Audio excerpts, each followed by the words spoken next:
quiet seaside town, an evil lain to rest centuries ago, has risen. An abandoned fortress deep in the swamp holds a secret that could save the village or destroy it. Now, a band of adventurers sets out to dig up the wounds of the past and bring the light of day to the roots of ruin. This is Tabletop Gold.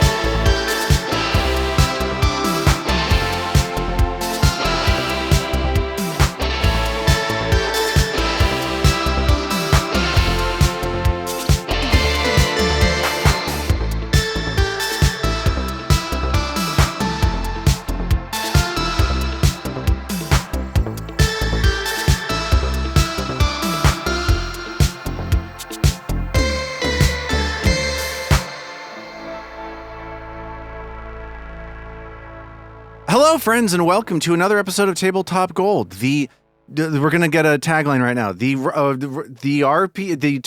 tabletop game show podcast that you want to listen to. You want to listen to. Nailed it, guys. Nailed it. Perfect. Seamless. Just I'm Lars. I'm Lars Casteen. Welcome to the show. I was too clean. And also, speaking people are of going to Mr. think this is scripted. Yeah, they are. They're going to be like, the amount of preparation that goes into the show is intimidating and is frankly unrealistic and should have no bearing on how a game should take place.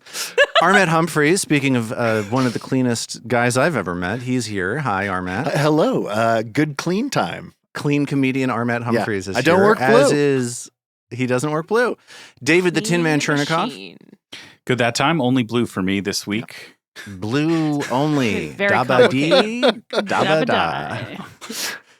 Robin Lange is here. Hi, Robin. Hello. I have no comments. Very good. That's for the best, given the tenor of what's happened so far today. Zoe Chernicoff is here as well. Hello. Happy Monday, Tuesday, because it's Tuesday when we're doing this, but Monday when you hear it, or a different day. I mean, Or it could be Sunday if you're tuning in for the YouTube premiere on Sunday evening. Tricky, So happy Tuesday, Sunday, Monday, Sunday. Tuesday. happy Unhappy beginning of happy November. Wednesday, Thursday, Friday, Saturday. Friday.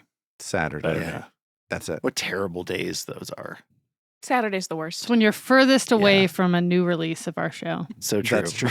It's like when the moon is waning. Okay, listen. We're gonna get into our game in just a second. This is, I think, going to be a pivotal episode. I'm very excited to see what's going to happen. Yeah. But first, I want to talk to you about something that I've been thinking a lot about lately, and that is Drum roll. moisturizer, facial Finally. moisturizer. Oh, Yes. facial moisturizer. Yeah. I want to talk about facial Oh, moisturizer. you didn't It's give us time. that detail Fascinating. beforehand. It's time we took care of the face as we've been taking care of the hands on this show for Oh, years. man. I always moisturize my hands before we start, so I can't hold anything. It's great. How about your face? How's your face feeling? How's your face? How's your face? Looks good from here, Plump. I will say. Plump. Okay. Okay, Good. good. So, there was a trend on TikTok for a while, okay, where people would show a facial filter. You know, they got these filters on TikTok that makes your face look different. Sometimes it puts makeup on your face, whatever, right? And this was a face filter that made you look super old. It like took your face and in real time generated an older person version of you, right? So you could see what you look like, what you're going to look like 40 years from now is the idea. And a lot of millennials posted on TikTok themselves with the facial filter and then being like, I thought this was what I would look like at 37. And then they turn the filter off and it goes like, boom. And you see their face as it actually is as a 37-year-old.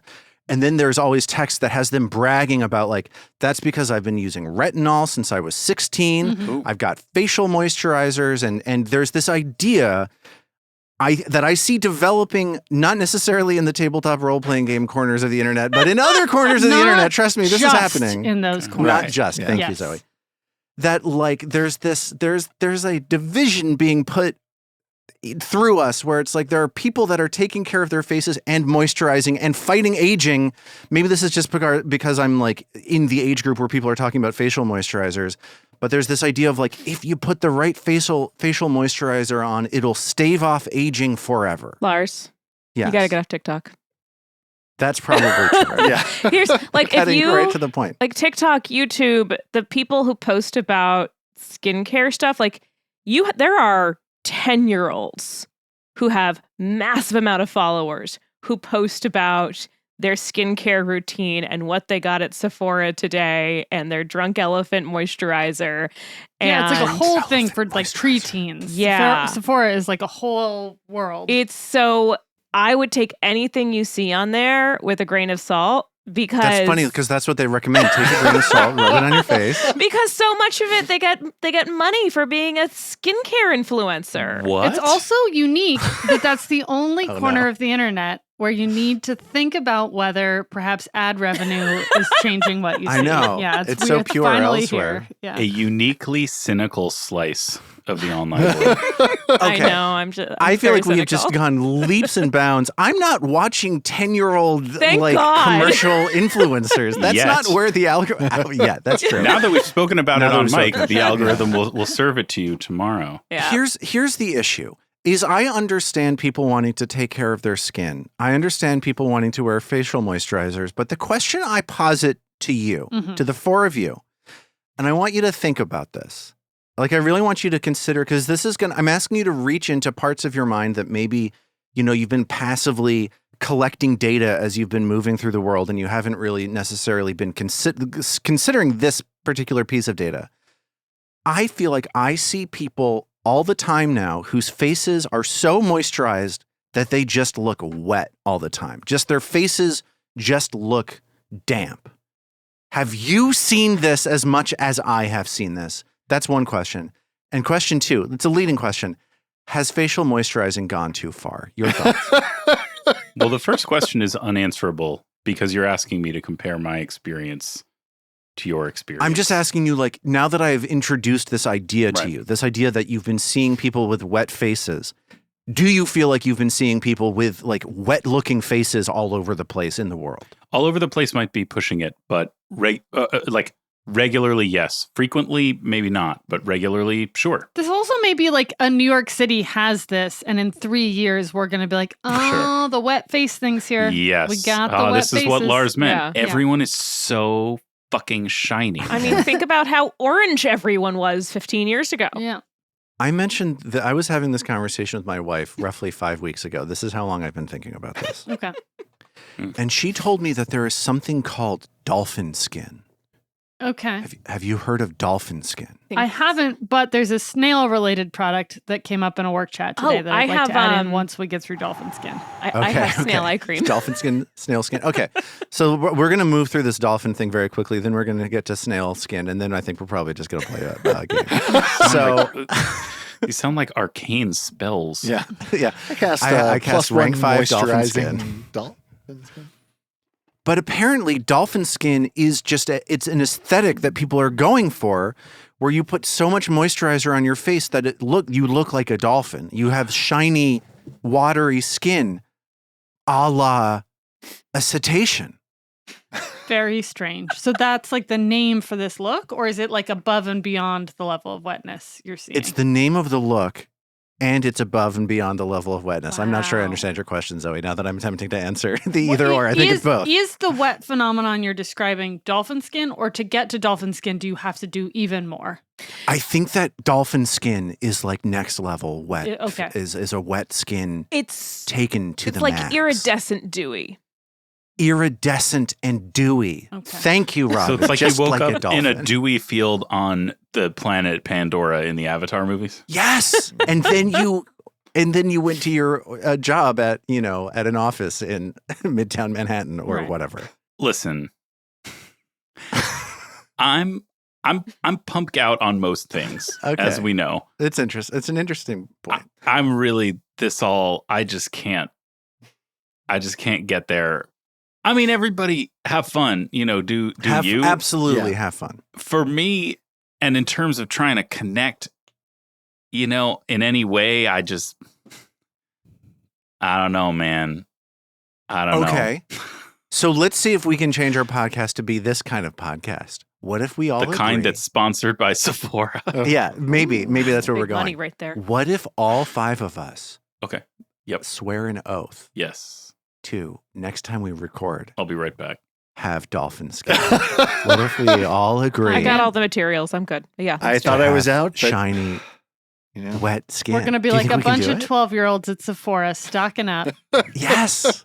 Let's just all spend $300 at Sephora. Put Let's this- go. It's Let's do worth- it. Hashtag worth it. Yeah. We Getting this are in my hashtag worth phone. it. Reminder, next Tuesday, show Dolphin skin. up damp.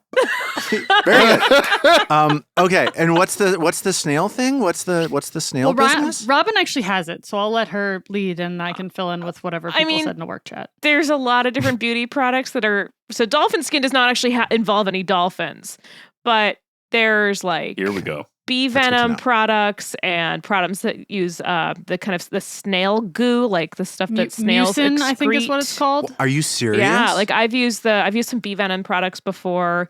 Well, that I'm into. That just sounds cool. But the snail stuff, I have some like under eye patches that I put on. It's supposed to be super moisturizing. Helps me get that It dolphin might skin. get you to dolphin skin. It might the be a route to fascinating dolphin skin. Thing to me, well, so comes from like a whole world of things that I feel like we haven't touched on, which is like Korean skincare, Okay. which a lot of these stranger, like apparently South Oh, wait, Korea it's is just Korean? killing it I'm back in in. the skincare game. Like they have all these products that are like people are now, bringing them into the US because they're just Yeah. so All much of better at this my than best we stuff are. I Oh, get in interesting. Koreatown. So I guess this snail mucin things from there, but the thing that my work chat devolved into was like a delight that in whatever this Amazon version of this product was, that it claims that no snails are harmed. Oh, that's good. But like, come on. Come on, we all know what these people are doing to these snails. Like, are they really? They're like what? Like using a Q-tip to like slowly extract? Like, come on. Trust but verify. Yeah. We should dig deeper into this, I think. I want to know more. You know what else I want to know more about is if you're listening to this when it comes out and you're in the United States of America, it's election day on Tuesday, right? Oh. Just in time for you to get your skin looking dewy. Run on down to the local gymnasium or Bring wherever it your is that you dolphin cast your face. vote. Bring a dolphin face. This is what I want, listeners of this podcast. I want you to vote, and I want your face to be as damp as possible while you're voting. Look around, the bingo hall or whatever it is that you're dropping your vote off tomorrow. And if you see anybody else with a wet face, make eye contact, and you know that you both were reminded to vote by this podcast. Right. Don't make it so wet it drips on your ballot. That's my one. That's the cutoff. that's the one word of No ballot dripping. Okay. I don't want to good. invalidate that ballot. Only slightly related. I actually recently just did all of the training to be a poll worker Oh. at you. in Westchester County. So That's exciting. fingers cool. crossed that I can get some cash that day. It's a huge payday. Yeah, I mean, election workers Compared to notorious. zero, it lucrative is. work. True. It is so. It's funny how much bigger any number is than zero. It's like, I go from a day from earning zero to earning. I can tell you that a 300? decade ago in Oakland, California, running a polling precinct earned you a cool $110 for the day. Nice. All right. And that was like a 14-hour day. Yeah. It was definitely longer than 14 hours. You have to be there around Yes. 5 a.m. and you leave earliest 9:30. I'm sure they're paying the same amount now. That's At least Westchester's higher, but yay democracy! Yay. Yay, democracy. Yes, and if you Democracy. need information on Heck how yeah. to, if you're in the U.S. and you need information about how to vote, visit vote.org and stick to it. This stuff is complicated, but you are a bright and motivated person, which is why you've made it through 173 episodes of this podcast. So stick it out and figure out a way to vote for whomever you choose. And with that, sorry. I was just gonna say like the right do the right person though. Yeah, you Don't mess it up. don't vote for that one person, everybody. don't. You We know all who know. we're talking Yeah, about. don't do it. Don't vote for that person. We're not saying who it is. Don't vote for Just them. don't do it. And who are they talking about? I'm not going to say. I'm not Oh, going to yeah. give any hints. Don't vote I for don't even them. know who's running. I don't even know who's running. I don't even know who's running, but don't vote for that person. Yeah, don't do it. Hey guys, let's go move on to our game. Let's play it. Yeah, it's Gug time. Oh, hell yeah. As you search this 8th floor of the Abomination vaults, you've steadily learned more about a creature known as Ugol. The Calignes in this area view this Ugol as a powerful mystic and consider his whispers and visions to carry an ecstatic truth worthy of religious devotion. You've traveled north from Caligny territory to the cave where Ugol supposedly imparts these truths, and what you see is likely not what you expected. Ugol, it turns out, is a gug, a hulking four-armed aberration with a gaping vertical maw where a head might typically be. He's sitting placidly on the rough floor of a natural cavern filled with multicolored fungus, trickling streams, and echoing whispers. In one of his four hands, he's holding tightly onto a strange object of reddish, glowing glass. The risen ghost of Belcora Haravex strained to keep the Calignys away from this place, so there must be some reason for that. Oh, and Torpor Wedge from the Star Watch is here too. The grunt. What was he saying again? Something about essences, purity of essences? The essence shall become one. Essences shall become one. Yeah, Torpor Wedge is repeating, the essences shall become one. The essences shall become one, over and over and over again. The one time I went to Vancouver, that was basically what happened to me. Yeah. So just to refresh your memories of exactly what the sensory experience of this location is, it's a strange place to be sure. There are lights sort of moving around the walls, coming from these illuminated teal and pink fungus that are the glow from which is reflecting off of the rippling water. You hear these trickling streams moving through the room, and you hear this whispering. Essentially, it's just like the ambient sound in the room is like bouncing off of the walls. And when these small bits of sound pass in front of you, you hear something that sounds like, Haravex has risen. There is nothing you can do. And as these lights reflect off of the water, they sometimes converge to make the picture of like humanoids gliding through the air in front of you. So imagine that you're walking into this room. There's a feeling of serenity all around you as you step into it. And you're hearing these whispers and just seeing images gliding around in the air in front of you. Wow.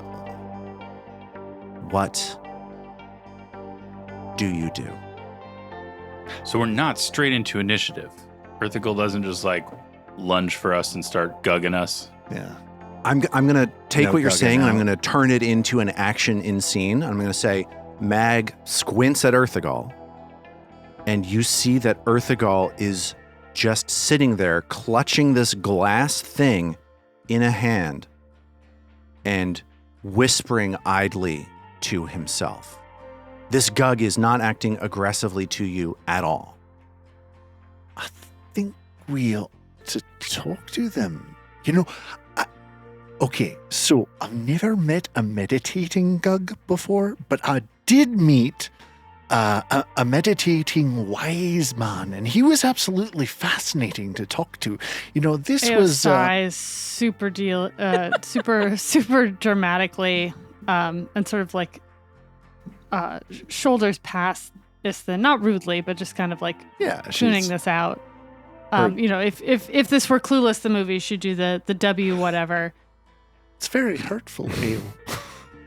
She moves up to sort of like the first river, and she's like, so you're him. You're the amazing Ugol. And she's going for sort of a like flattery, seeing what she can like feel out. She sounds sincere. I didn't sound very sincere when I said that, but I got it. And you're kind of talking over Torpor Wedge, who's like sitting cross-legged. No patience for the chanting. And you say this to Ugol, and this gug glances over at you for a second, then turns back and starts petting this red object and sort of like shaking around, like almost like he is purring. Can Ao figure out anything about what the red object is? I'll say that Ao is able to squint. Give me a perception check and I'll tell you how clearly you're able to see it. You're not going to be able to identify it from this distance, of course. Not a great perception check. Looks like it's a 23.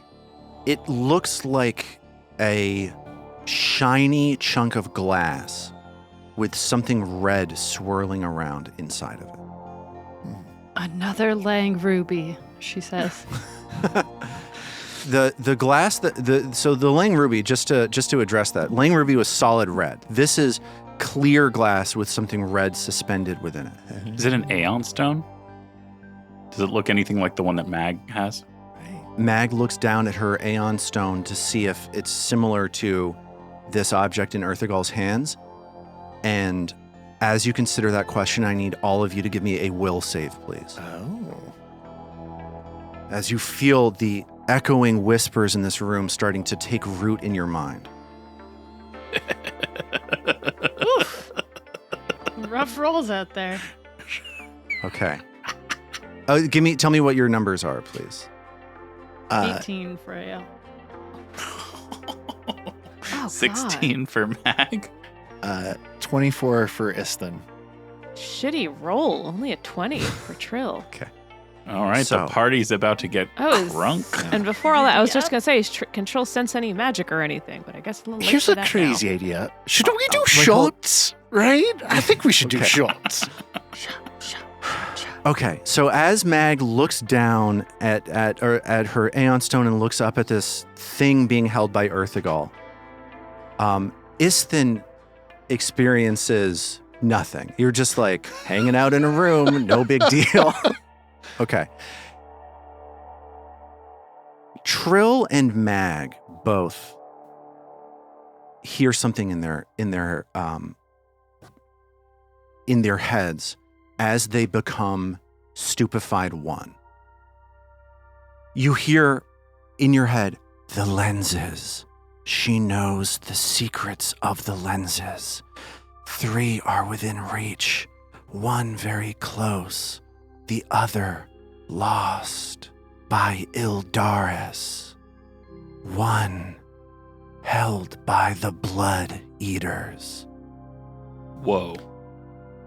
And Iston gets none of that, right? Iston hears none of that. Ao, on the other hand, has a different experience here. She does not become stupefied. She instead becomes fascinated. All right, I'll bite.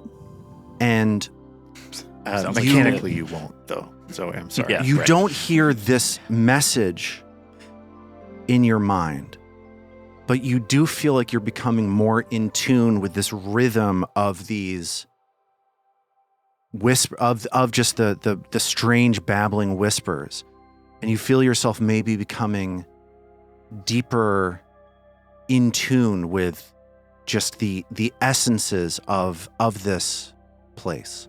Give me an occultism check, Zoe, please.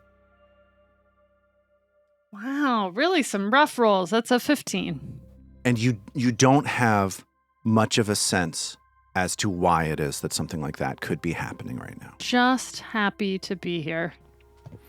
So Mag looks down at her Aeon Stone, looks up at this object being held by Erthagol. It doesn't seem like it's the same thing, but she hears this strange, cryptic phrase as her brain gets slower and dumber.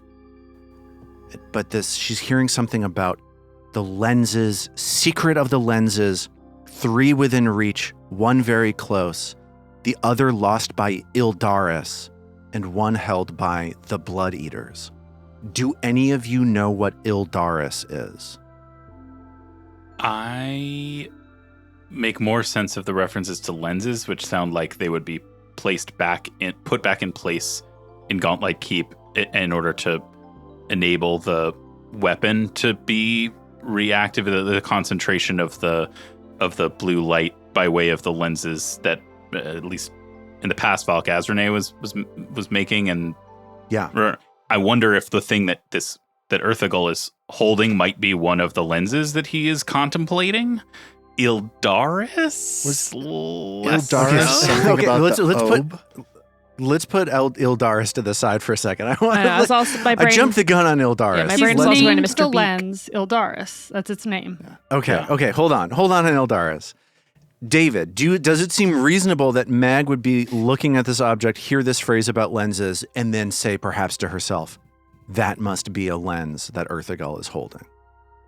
I mean, that's what I'm made of it. That's I'm what not, you're saying. I'm Yeah. not stupefied, but So Or- this seems like a possible interpretation. And we're now joining the scene once more from that moment. So what happens as Mag and Trill become dumber? Mag has this realization about maybe Ugol is holding a lens. Istin is just chilling, and Ao becomes fixated and fascinated by everything that's happening around her. What happens next?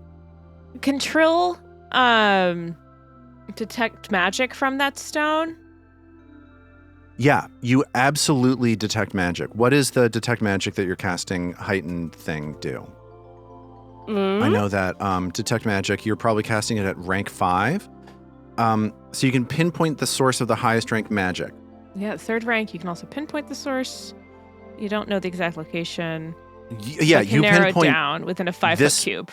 this theoretical lens that Ugol is holding onto is definitely the most strong magic. Aside from the ambient kind of vibes of this room, which seem incredibly strong. how about a sense motive on Ugol?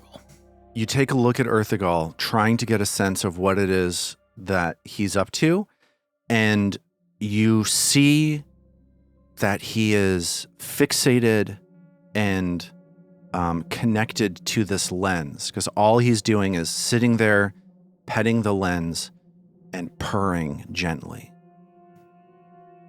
I think Trill might start to walk over towards him.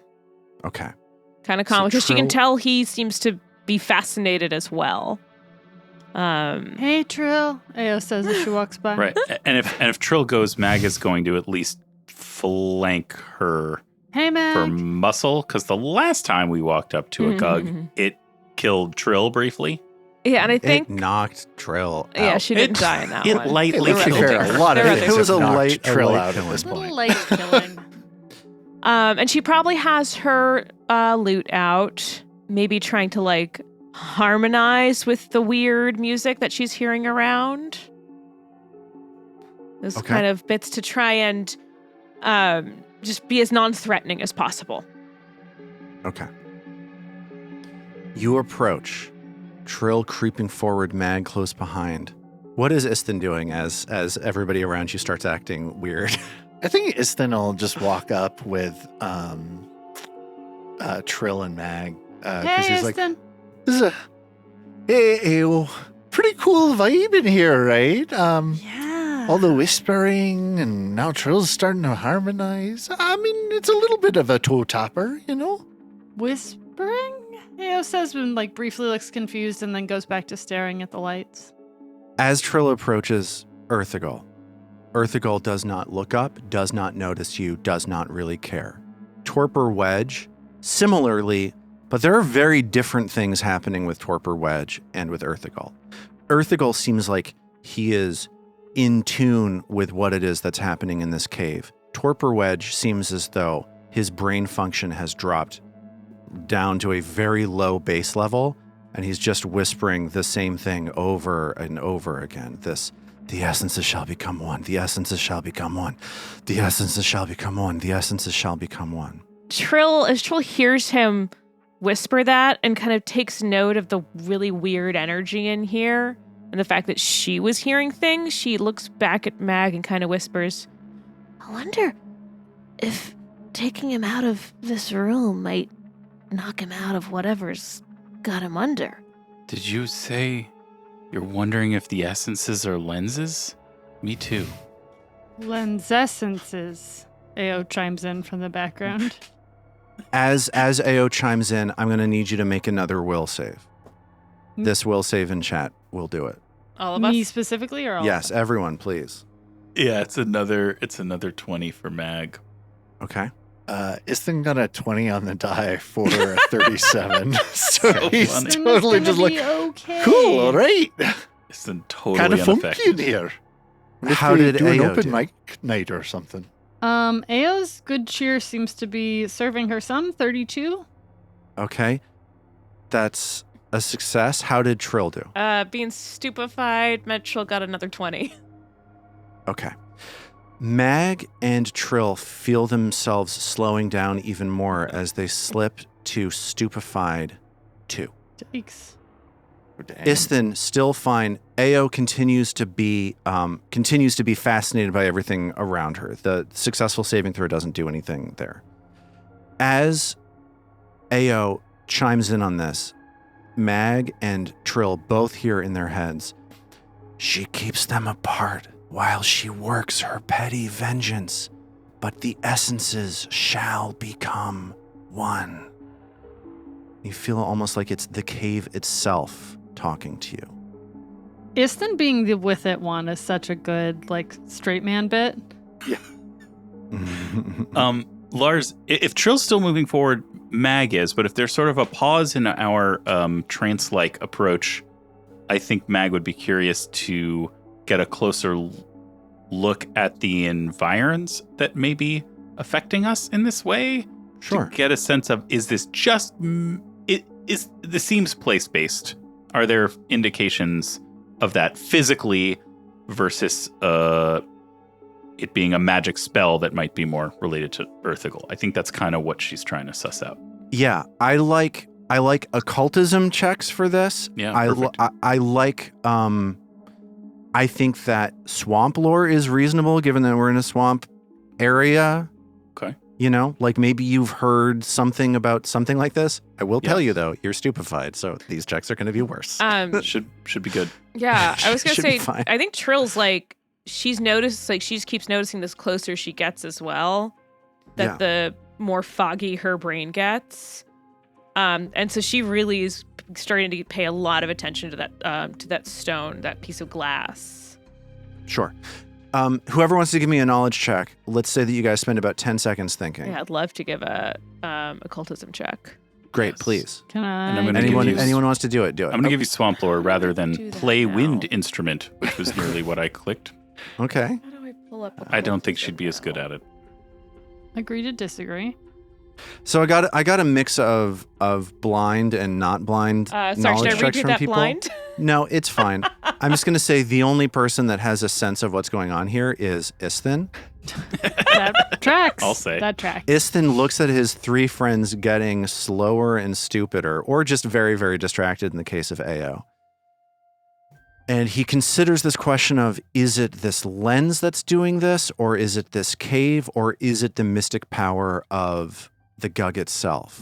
Is this place magical because of Earthigal?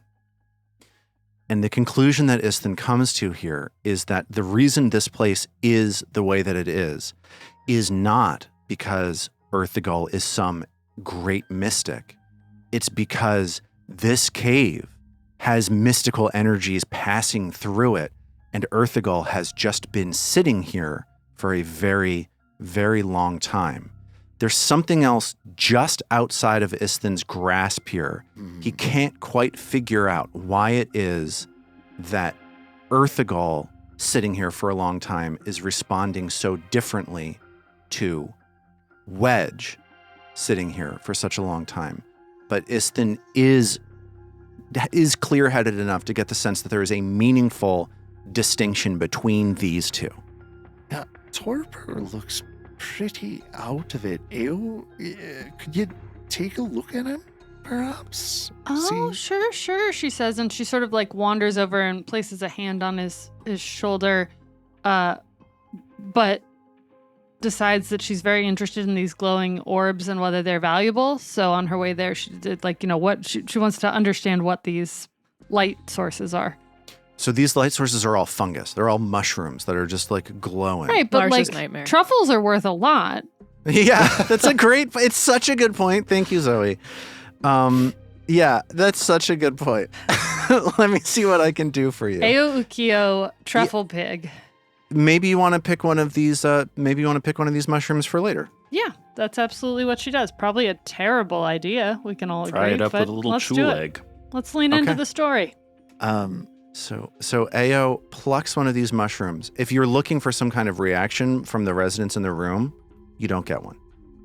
And then after plucking the mushroom, she does some sort of like quick medical assessment, somewhat haphazardly on Torpor. Like, does he seem hurt at all? Is he Totally. Give me a medicine check, and I'm going to say that your fascination is. I think your fascination is going to impede you here. Yep. Because you're trying to like focus on something other than the cave itself, the mystical energy. So you're sort of having to strain past. Do you get what I'm saying? I do, So and I've been rolling terribly anyway, so I don't know that it will matter, but it's a blind roll, so you tell me. Okay. So you're taking a -2 to this check is what I'm telling you. Okay. As you strain through the haze in your mind. Sure. Torpor Wedge looks as though he is suffering from an extreme case of what's happening to Mag and Trill right now. Oh, interesting. So I He's could have just like rolled really poorly, and that's not true. Or it could be true. So he's like stupefied 40. Something like that, yeah. Did you know, Lars? I mean, his being named Torpor is awfully Dickensian. Was that just a happy coincidence? The thing about running a game like this is that I'm under no obligation to answer any question like that, at all, okay, ever. I see you. I just don't have to answer it. Right. Yeah. So yeah, what's next? Ao has this sudden realization that Mag and Trill are potentially heading in the same direction as Wedge. That's so cool, man, she says. Does she share the... Isn't he's like they are. Isn't that beautiful? But he's more them than they are. They'll be him and he'll be them. Right. I'm trying to parse that. I really am. Like if they're 2,800, he's like 400,096. More. Isaiah stoned? I don't know. She's fascinated. She's fascinated. Maybe we should take him out of here. I don't know if... And as Istin pauses there, I don't know if I need all of you to please make another will save. Awesome.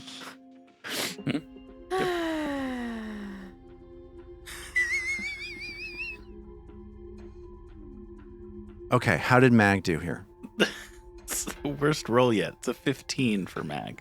Okay, not a critical failure, only a failure because of your resilient cold iron low-grade breastplate +1. Your armor is keeping you from crit failure. And of course, the stupefaction is lowering. Yes. It's making the subsequent will saves worse. It is a vicious spiral that Mag is slipping into. Which right again, That's awesome. David has more experience with that. Armat, how did Istin do? 25. That's a critical success. So that's good. Yep. Man, that level 9 will boost is really playing out in practice. Quite the tolerance on Istin. Yeah. How did Trill do here? Trill didn't roll like shit, so Trill got a 28. Okay, that's a success. And how did Ao do? 16 for Ao, so giddy up. Okay, so here's what happens.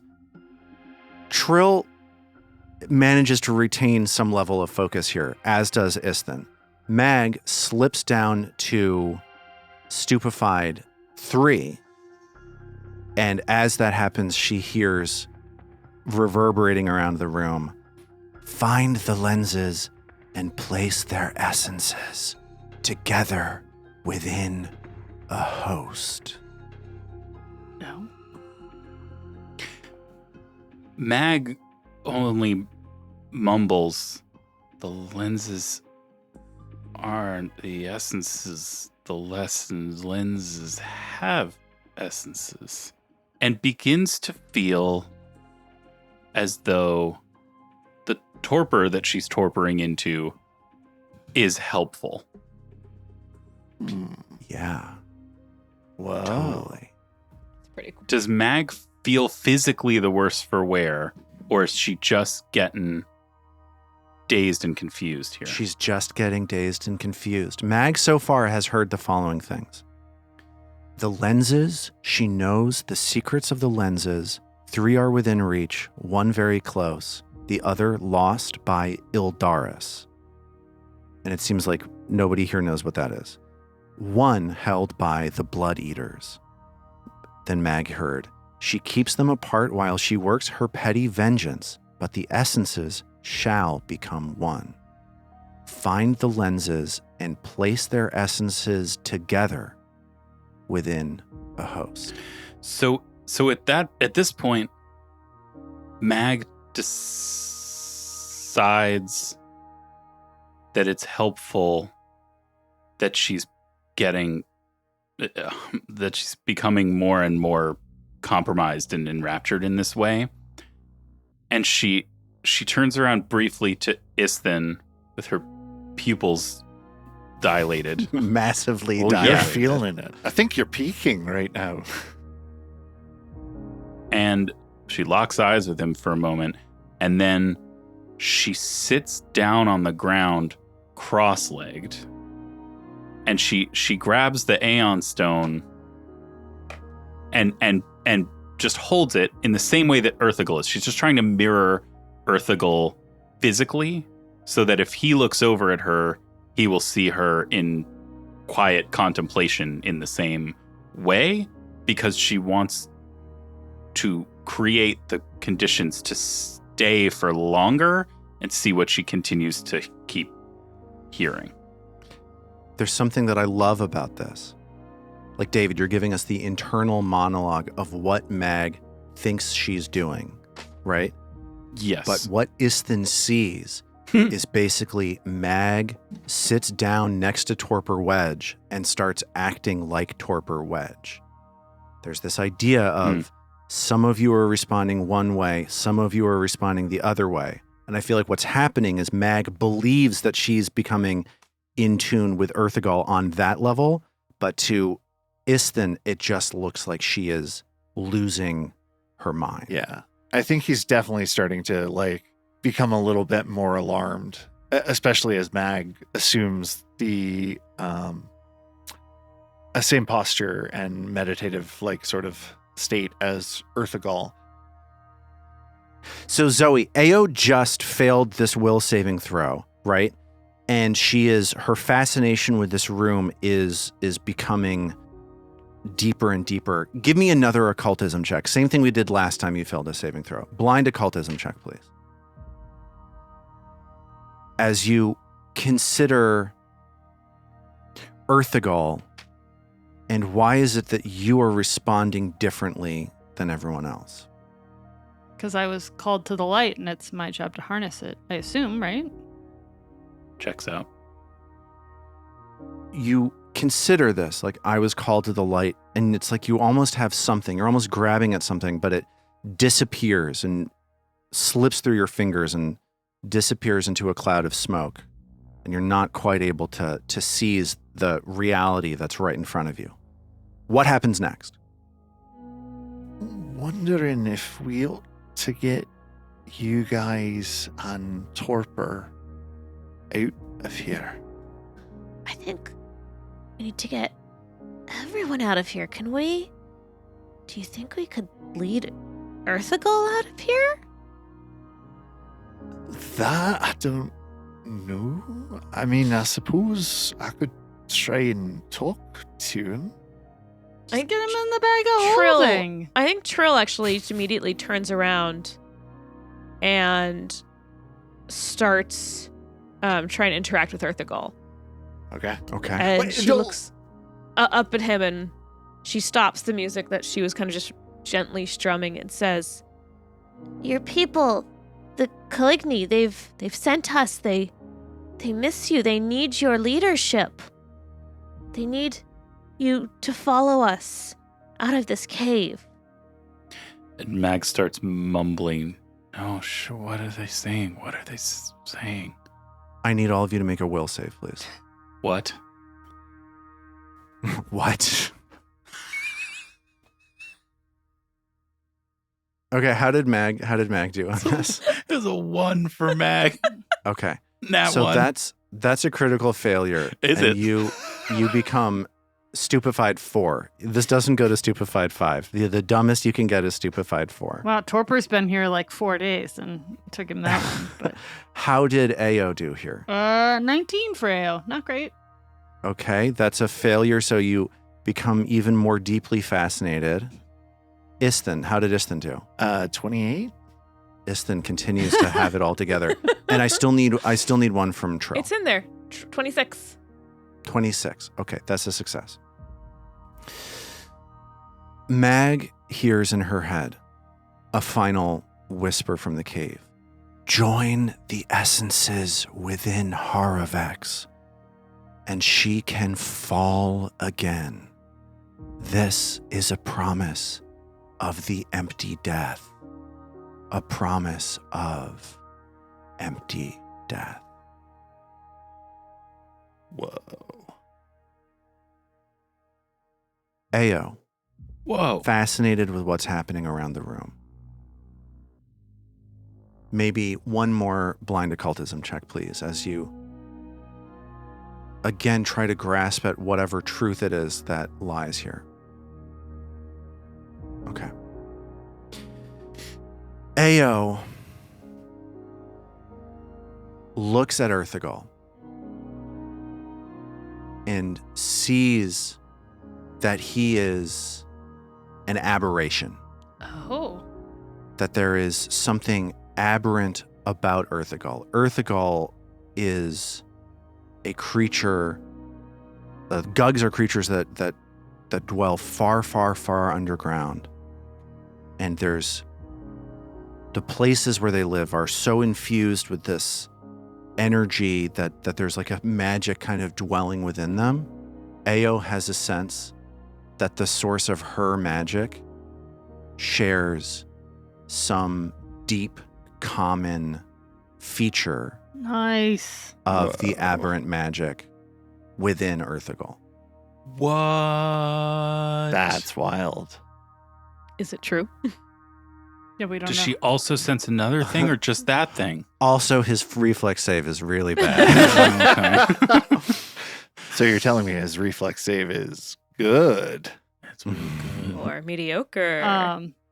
And Ao just sort of starts like fiddling with her bandolier and her various wands, like kind of like, you know, high, right? Like I feel like she's just like like these thoughts are kind of like Ugol is me, I am Ugol, you know, like We are each other.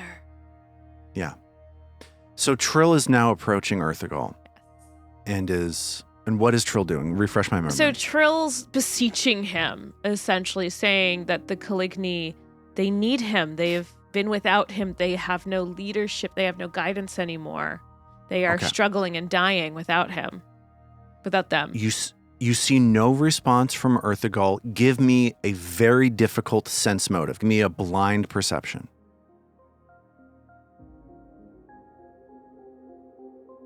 Trill isn't able to come to any meaningful conclusions other than the idea that mentioning the Calignis doesn't seem to move Ugol at all. Trill, I don't know if Ugol is in fact why the Kalinis are obsessed with this room. As far as I could tell, the energy in here, it's from the cave itself. It's not actually this Gug, as far as I can tell. I think we might want to take Torpor and Magdaruna and at least get them out of the influence of the cave and see, then maybe try and return. I seem to be fairly resistant to Yeah, you're strong. You go pick them up and carry them. And she's still very focused on Ugol. She looks around the room and she's trying to tell us if there's anything else in this room that could indicate what's going on here that she hasn't noticed yet. Give me a perception check, an occultism check, a swampler check, a survival check, anything that feels like looking around a cave to you. Cool. Okay, occultism check. Trill, here's Isthan say, I don't believe that this Gug is really a mystic. There's something about this cave that's convincing that has this transportive magical power and so on. That sounds right to Trill. The thing that Isthin is saying checks out. There's nothing remarkable about Ugol. The thing that's remarkable is this cave. Although this lens that Ugol is holding also seems That is magical, yeah. deeply remarkable, especially given that Trill herself has heard in her head, right? Like whispers, the lenses, she knows the secrets of the lenses. 3 are within reach, 1 very close, the other lost by Eldaris, 1 held by the Blood Eaters. And also, she keeps them apart while she works her petty vengeance, but the essences shall become one. But I think she's also trying to she's looking around to see if there's is this cave like some sort of temple? Is there any evidence of worship in this cave? Yeah. So you look around at the floor, right? And you see that this cave is protected from the degrading features of the swamp, right? The swamp, which is 20 feet down through a tight passage, right? There's humidity, there's sickness in the water, there's decay all around. You don't see that here. This place seems like it is filled with a strange kind of life. Mushrooms growing up, clean water trickling past you down into these waterfalls. So does it, I'm getting a lot of Nimbaloth and kind of vibes from what you're saying of this is kind of almost static in time. It's not getting affected by the aging and death that goes on in other places. Okay. Give me one more occultism check. And anybody can give this to me if you're communicating. Let's roll another bad occultism roll. We're just rolling knowledge. This is like an encounter that's all knowledge check. Unfortunately, we can't learn anything because we're not rolling well, but... So I got a mix. Okay, the 7 occultism check from Meg. Yeah, you're on. Oh, we're doing occultism right now? Trill thinks about the energy here, thinks about the meditative quality to this chamber. And Trill thinks it's possible that at some point long ago, people could have used this cavern as a meditation chamber, that perhaps cultists of Nimbaloth sat here and meditated so hard that there are now these reverberations of these noxious meditations that are bouncing around the walls here. Wow. And you're struck by the fact that it seems like a mixture of malign and enlightening, like you're being weakened by staying in this room, but you're also hearing things that seem true. If they're true, could be very powerful pieces of information. So it's almost like, yeah, go ahead. I was gonna say it sounds like using the Whispering Reeds. Right? Like there is this power that you get out of it. There's a purpose to it, but you are essential, but there's this negativity that comes with it. Like degrades you. Yeah. For being Good close call. Magic always comes with the price. But this is like an echo of an echo of an echo of an echo, and has incorporated features of the cavern itself within it. So it's like part Nimbaloth, part cultist, part nature, part all of this stuff flowing together. As Trill considers this, you see more humanoid figures like prancing across your field of vision, like Echoes of ghosts of people who had been there. Yeah. Ooh, cool. Everybody go ahead and give me a will save, please. Womp, womp.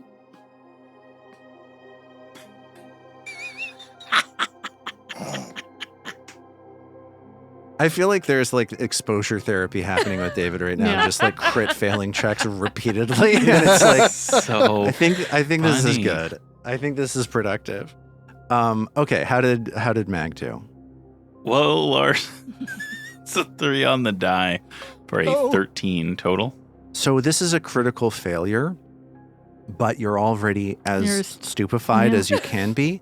So David, how do you feel about Mag turns and sees Torpor Wedge? The essences shall become one, repeating over and over again.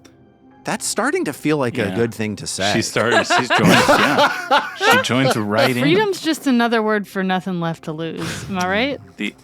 The essence. What is it? The essences. The essences shall become one. Shall become one.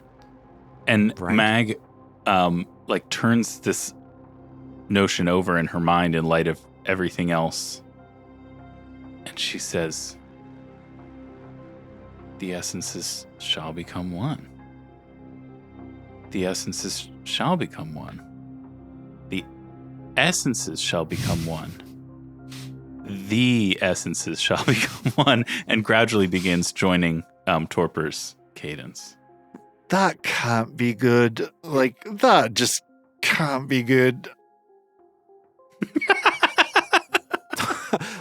Is Thanavel Vallis designated driver over there? How did Trill do on this next will save? Trill got 20. That's a failure. Trill becomes stupefied 3, and now Trill hears, find the lenses and place their essences together within a host. How did Ao do here? I guess Ao's discovery of some sort of kindred spirit has given her some resolve. That was a 30 for her. Yeah. So Ao is starting to feel comfortable with this cave. She sees the Gug standing there. She sees that there's some connection between the Gug's aberrant nature and the aberrant qualities of her own magical ability. And this is just knowledge that Ao now has and feels comfortable with. How did Isthin do on this saving throw? 26. Another critical success. Isthin is... Well, I guess you already said it. You said she was a designated driver. Yeah, okay, I get it. Yeah, right. I get it now. Yeah, Now I get everybody it. else is vibing and getting into the spirit of things, and Isthin's just like, yeah, this is cool. It's not my favorite song, but Yeah. Yeah, just No, I'm just drinking water out of my canteen. ordered another cranberry juice and keeping it pushing. Seriously though, this is when he would want a club soda spritzer from.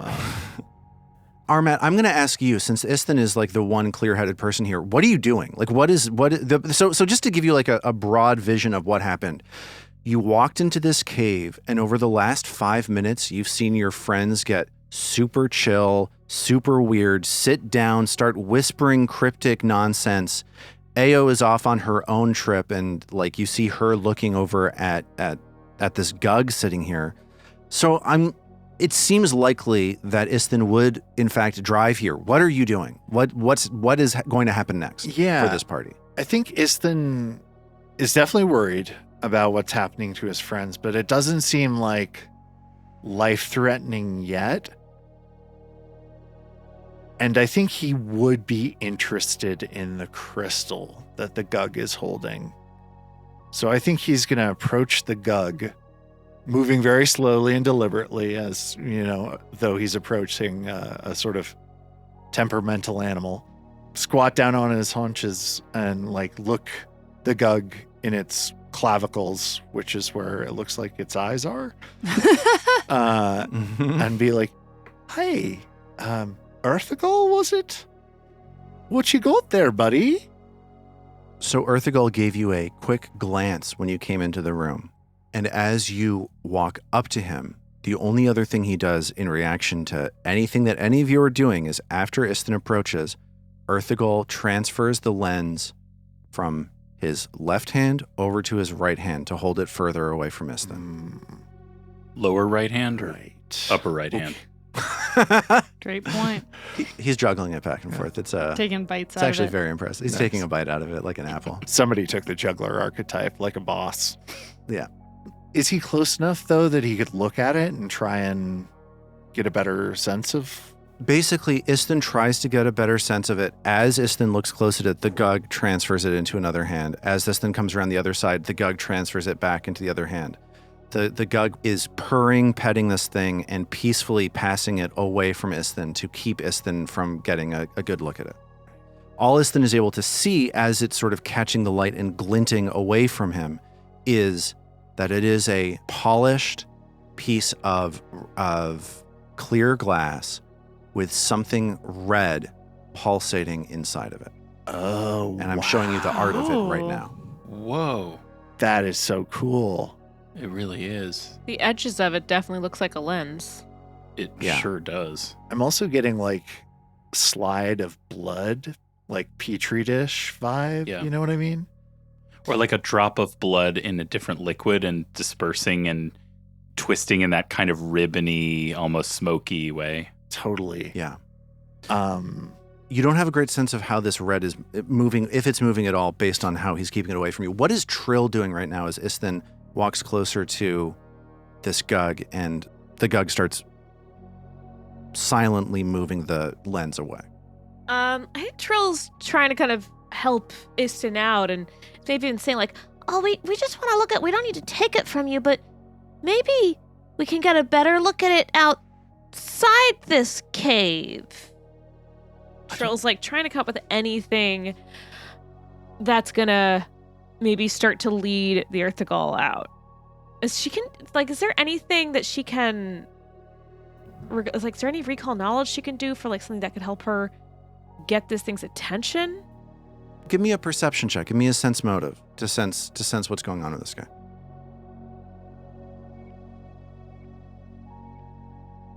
Trill, looking at this creature, not responding to anything that Trill says, not responding to anything that Isthin says, only noticing the four of you once and then absentmindedly moving the lens away from Isthin as he tries to get a good look at it, reaches the conclusion that it's going to take force to get the Gug to give up the lens. yeah. Oh, I don't want to use force with a Did you Gug. try tickling it in its pitties?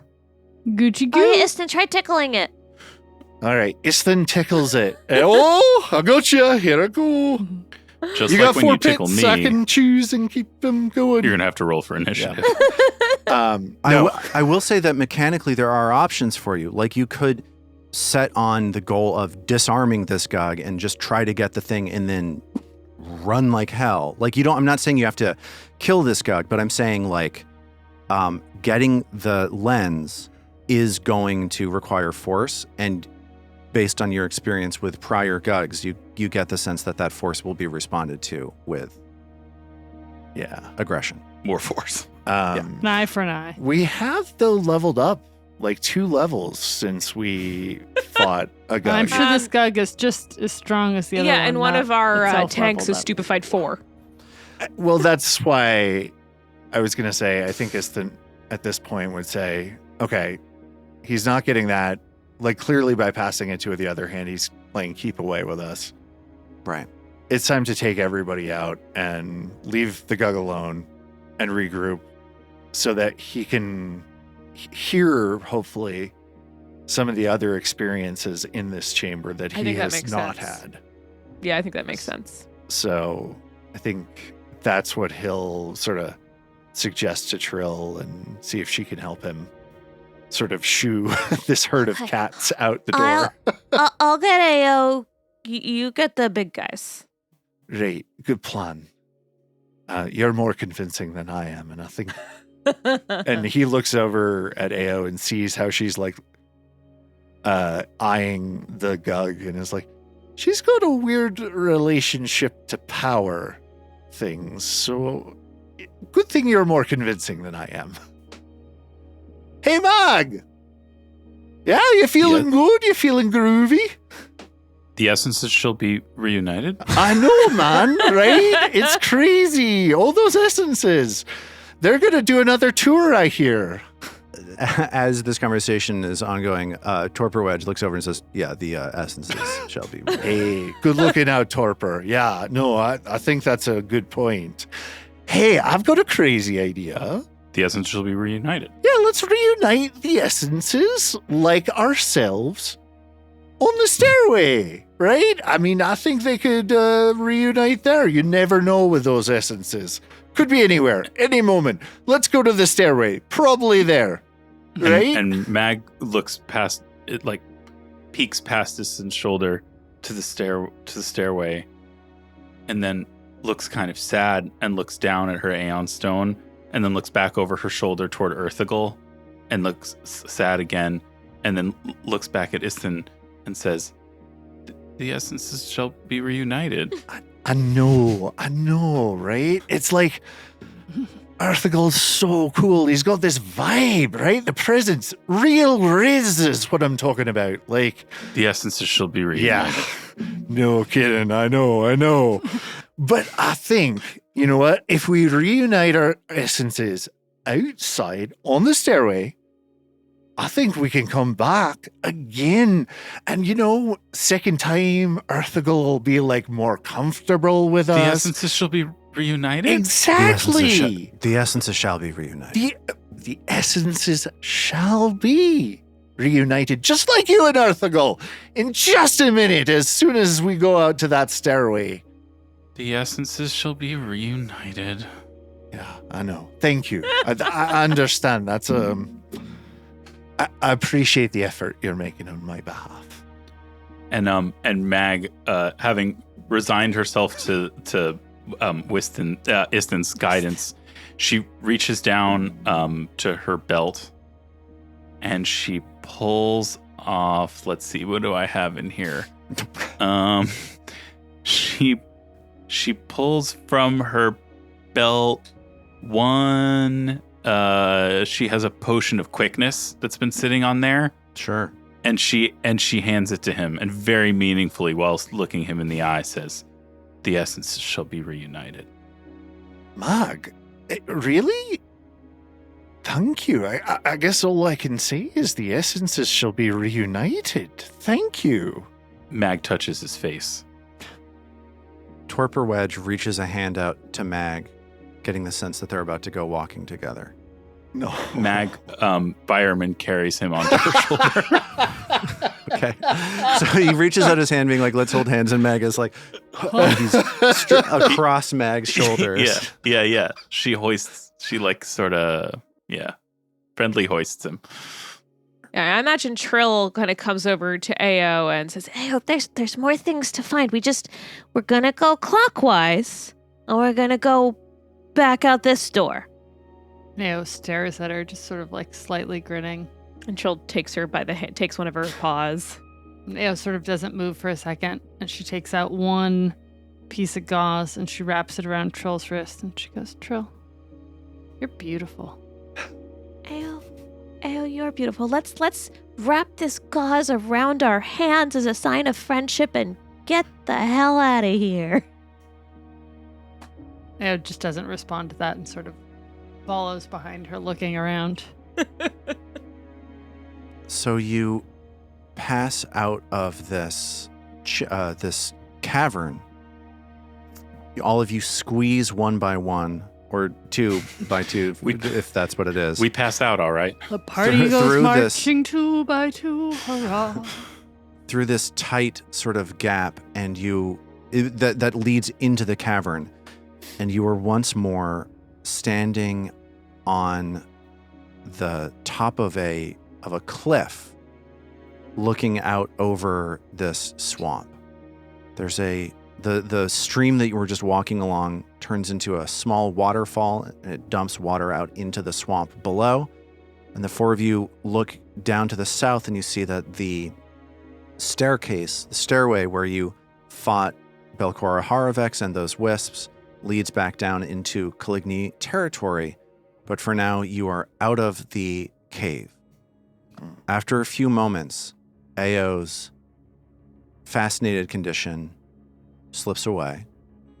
Basically, as soon as Ao leaves the cave, she becomes a little more clear-headed. The stupefaction affecting Trill and Mag and Torpor Wedge, though, seems to be sticking around.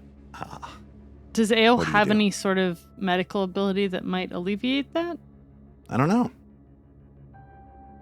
Do you? I did. I took a thing that you were like, no, you can't have it. And I was like, I have to have it or I'm quitting. No. What was the crystal thing, too? Didn't that offer some interesting treatment options? Right. So there are a few options here. I don't think any of them are. I'm just sort of looking through your character sheet, Same. Zoe. Same. Paragon battle medicine. I don't see stupefied on the list of things that treats. Advanced first aid. I don't see that there. You have the thing that Armad is talking about is chromotherapy. But that's for persistent damage, I think. Persistent damage. Yeah. Okay.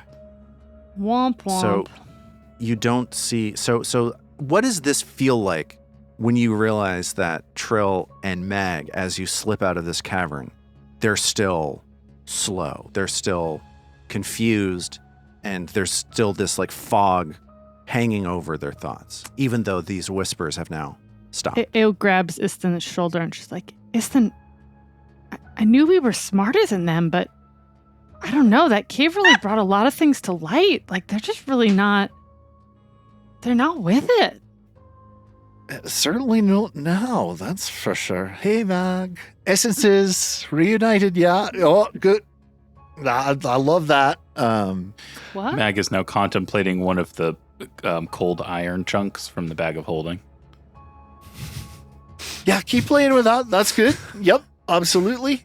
She Gonna be can't cool. eat that? Mag, not in your mouth. Not in your mouth. Yeah, right. Mag is licking it very gingerly. Boy, she's really going in for it there. Oh boy. Pika. Fascinating. It's such a fascinating.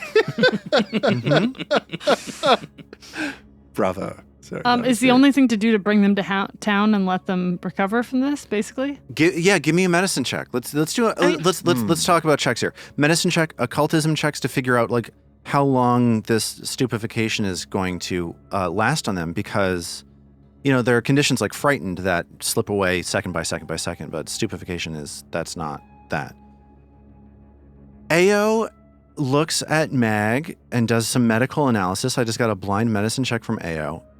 Ao gets the sense that the best thing for Mag would be like some intense physical activity. Gug fighting, for instance. Istin takes a look at Mag and Trill and reaches the conclusion that the two of them just need a good night's sleep. And I do believe we can now use the Caligni's dorms as a safe house, as a base. They offered that to us. Oh, that's right. Yeah, if you tell them that you cleared the way. Yeah, Right. and we did. Well, maybe we ought to go. They can go into that room with Ugol, no problem now. For better or for worse. Come out. It's like the Hotel California in there. The one thought I have, though, is if we want to get the lens from Ugol, maybe that is a thing better done before the Kalini who explode are in there. Maybe they'll help us if it makes him more focused on them. But also, like, is Ugol having that lens is a Gug who does not want to give something up, having something that could be helpful to Belcora such a bad thing? One of us is going to need to be the host and put it in us, right? We got to get that lens. Maybe I'm projecting here. I don't know. The Calignis, they love Ugol, and they dislike Belcora because she's been keeping them from Ugol. We don't really know how Ugol feels about Belcora, but like who knows what we might be able to talk to this person and get them on side, so that we could borrow the lens when the time comes. Weird. And it sounds like we need to find the things and put them into Belcora. I don't totally know how that works, but she is incorporeal, so we'll put them in a stack and get her to fly over them or whatever. So maybe, I don't know that we need to necessarily force it out of his hand. We might, but I don't know that we know that. Well, if I'm going in invisible, I'm now okay, right? So I could try to sneak back in and just do this. I don't know. I'm struck by, I feel very enthusiastic about this because this has been an exciting session, and like having from this cave, this cryptic, but seemingly somewhat directional idea of like what to actually do about this huge, hideous threat that we've been, preoccupied with stopping for the last several years, like it makes me want to keep doing stuff immediately. And it's also this interesting thing, y'all, where like I think this might be the first time that we're aware as it's happening that our kind of side quest is the same as our main quest. Like we were like, oh, we should go and get with Ugol and figure out what all that's about. Here we are. We should just go take care of it. And now here it is, and it's incredibly implicated with Belcora. Like, I feel an onrush of enthusiasm, and I also like half of us are stupefied. Maybe we could just like come back tomorrow with a plan, and also just a fully capable party. Other than enthusiasm, wherefore the urgency. Adding on to that, maybe if we ask the Kalini as like part of our reward to see if they could get the crystal from Ugol in a peaceful manner. Or what is Ugol like? Maybe they know what Ugol likes. Yeah. Yeah, I think no matter what, going back and talking to Dulok is a good idea. And we can crash there, right? We don't need to go back to town, so we could just... Has Mag used her bedroll to carry a body yet today? Well, she's got torpor. She had torpor flung over the shoulder for a little while, so we've at least prototyped that. Anyway, I feel kind of badly. Like Zoe, I don't want to yuck any yums. It's poking a bear, and I'd rather Mag at least be not rolling automatically -4 on everything before we do it. But so Ao, like impatient, everyone's sort of like, oh, maybe Mag and Trill are like the Peanuts characters when they're sad in the Christmas special, where they just dun dun dun dun dun in my mind, like they're just kind of trudging around. Christmas time. Yeah. It was like, Mag, here, high knees, because she of course thinks that some activity is gonna help Mag. Mag, lift him up, higher, and 1, 2, 3, 4. High. Mag is tapping the cold iron chunk on her knee now. And I assume, Lars, she instantly gets better, right? No, I'm sorry. So Ao does a few more rounds of this, does a cartwheel, is sort of like tapping a wand against Mag's heels, and realizing that for once she's wrong. She sort of sighs heavily and looks at Istan, and she's like, I don't know, whatever you want to do. I don't know. This should have fixed it. Well, maybe we go talk to Dulok and see what she's got to say. Maybe Trill could convince her to help us get that lens. The lenses. We need the lenses. Trill's like, you can tell even though she's out, she's still kind of stuck in, not quite as bad as Mag, but... Totally. He's like, yeah, and I think everybody the could lenses. use... We have to place their essences in a snook? Are there snooks? Mag's face takes on an evaluative expression, and she says thoughtfully, the essences shall be reunited. So you're making the decision to head back into this Kaligni territory and confab with Dulok. Yeah. Right? And as you turn to walk back down the stairs, Mag sees something glinting at the end of this dock. You look down off of this cliffside. There is a dock down there. This is the dock where the Chules made a nest. There's something there. It doesn't seem right. It's not what you've seen before. What do you do? This is one of those random encounters you keep talking about. Well, it's 20 feet down. It's 20 feet down. You're only stupefied for. What could go wrong? All right, so Mag walks over to get a closer look. Mag walks over to the cliff. You hear the sound of the waterfall next to you, and you can see that you shine your wayfinder down onto the dock, and you see that there's some sort of shiny object left down there. but you can't tell what it is from this distance.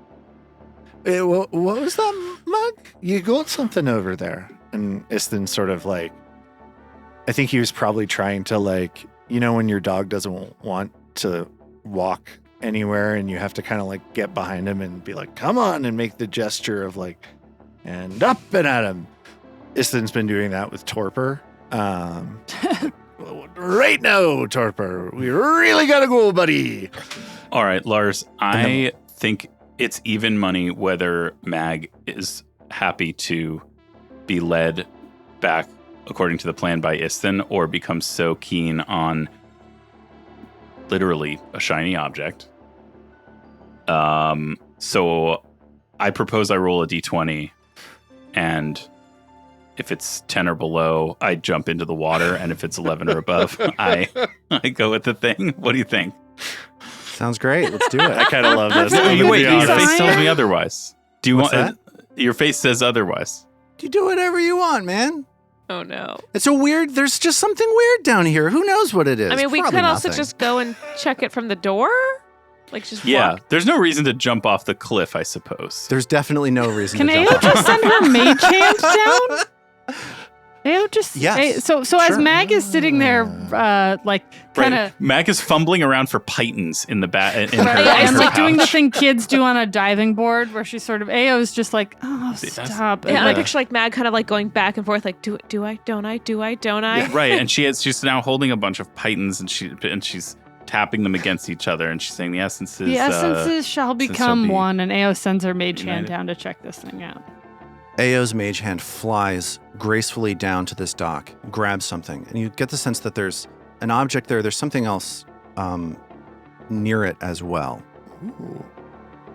The object that Ao pulls back, this thing that is catching the light, is a scrap, maybe of a few links of chain, like a little bit of light chainmail armor that's been ripped away and placed there deliberately, as though it's trying to draw you in a certain direction. Does it look like chainmail from the town guard of Otari? It does. It looks Oh. like chainmail from the town guard of Otari, and there is something else left behind on the dock next to that chainmail. If it's a finger, I'm going to be really upset. Or an ear. Ao sends the mage hand back. She's like, here, Mag, hold this. Don't lick it too much, and sends the mage hand back down. Okay. Through the fog in God, it's gonna your be his mind, toe. you see this hand steadily drawing something closer to you. And as it's about 5 to 10 feet away from you, you get a sick feeling in your stomach. It's something, you've seen something like this in the past. It's like a memento left behind by something, as if to say, I'm real, I'm watching you, and nobody will ever believe you. Shut the fuck up. Mag has seen this sort of thing many times as a kid. Left behind for her after Mag became terrified by the shadows bouncing between the trees in the night at her parents' property when she was growing up. She saw an item like this when she discovered the body of her friend Rasheen on a rain-soaked night when she was working for the Otari garrison. Pinched between the fingers of Ao's mage hand, you see a pair of black raven feathers, Oof. and they are tied together with a ribbon of shimmering gold. And we will pick up. And Mag passes out. Mag, clonk. We will pick up from there next time. Holy shit, holy shit, holy shit. Oh, I'm so excited. So cool. This is going to be awesome. Cool.